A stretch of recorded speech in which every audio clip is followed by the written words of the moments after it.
15ই আগস্টের গল্প। হয় কা আমাকে চিন্তা লাগছেন? বাঘ ছুরি গায়ে ভুজু মাঝি বটি বাবু, শোনেন নাই সেই তারা তারা লাল পাগড়ি কা গিরা নিল, ভয় লুটল জান লুটল বিটি থাম্মা লুটা নিল পৌষের পঞ্চদিনা। এটা রাবণ মাহাতোর গান বটে বাবু।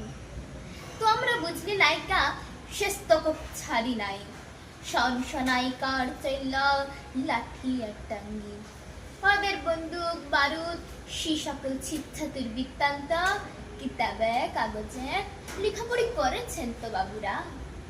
আমার নাম তো লিখেন নাই আইকা। হুজুম মাছির কাড়ার পাড়ার তাবৎ গুলিতে এখন ফুটা, হুজুম মাছি ঠানে ঠিকাদারে বেগার ফুল খাইছে।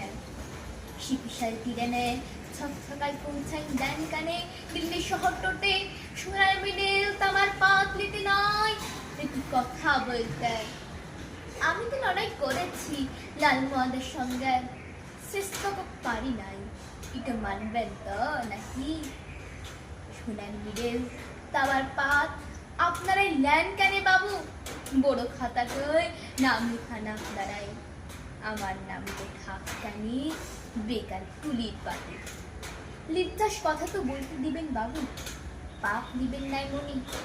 আমার ঘর, আমার খামার, আমার টুকচেক জমিন, সোনার বন্য ধান ফিরাই দেন কেন বাবু? হাইকা শুনছেন আমার সোনার বন্য ধান? শুনছেন আইকা আমার সোনার বন্য ধান? না।